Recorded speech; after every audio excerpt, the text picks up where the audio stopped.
Bonjour, donc moi je suis Alike Célia, j'interviens à l'Université Capitole sous une double casquette. Donc d'un côté je suis assistante sociale au SIMS, donc le service médico-social étudiant, et j'interviens aussi pour le personnel de l'université, de l'UT1 et de Sciences Po Toulouse.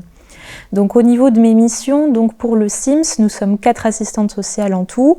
Et donc nos missions, ça va être d'accompagner les étudiants sur toutes les questions et problématiques qui touchent le volet médico-social et financier, dont les étudiants en situation de handicap, pour toutes les démarches et toute information sur leurs droits durant leur vie universitaire et leur future insertion professionnelle. Et concernant donc le personnel de l'université, mon champ d'intervention il va être un petit peu plus large.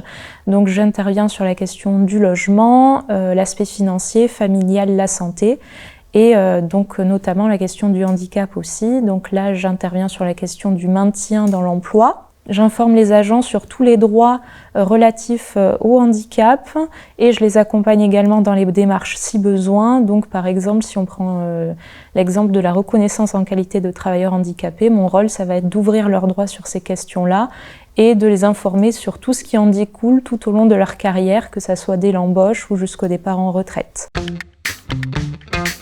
Au niveau du service social du personnel, je travaille beaucoup avec le service de médecine de prévention et ma collègue correspondante handicap de l'université. Donc on a réfléchi en fait à différents moyens et supports de communication.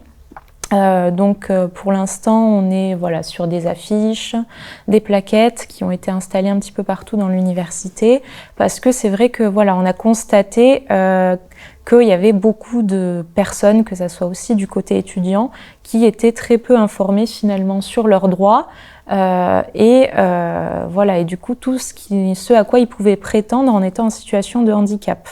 Donc l'idée, ça serait de pérenniser ces actions-là sur le long terme et accentuer les efforts au niveau de la sensibilisation.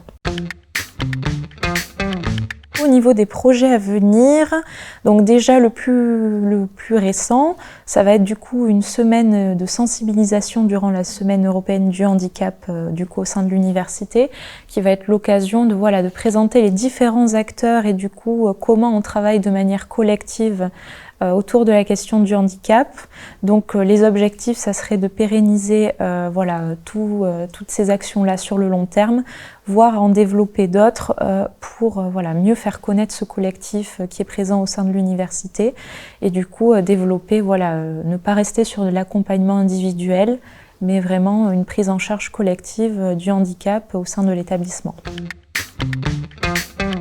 Au niveau du bilan de l'accompagnement social que j'ai pu mettre en place, donc c'est vrai que au niveau du personnel, donc déjà on ressort avec beaucoup de retours positifs parce qu'il y a une meilleure autonomie, on va dire, sur les démarches qui découlent autour du handicap, une meilleure prise en charge anticipée de l'état de santé de la personne, de l'évolution de sa pathologie.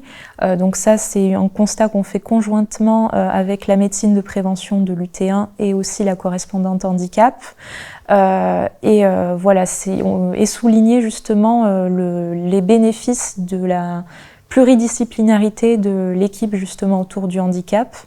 On a aussi les mêmes retours au niveau étudiant. C'est vrai que on a les médecins, les infirmières qui travaillent beaucoup sur l'insertion et l'aménagement des études pour les étudiants qui rencontrent une incapacité. Donc c'est les mêmes retours qui sont faits des deux côtés. Et en ce qui concerne ces deux publics, on a quand même la réalisation des études et de la vie professionnelle est réalisée avec beaucoup plus de serein. Et pour les agents en fin de carrière aussi, un passage en retraite qui est beaucoup plus préparé et mieux appréhendé parce que quand on a une incapacité, on se pose beaucoup de questions sur l'avenir, etc. et en quoi quels vont être les impacts sur le futur.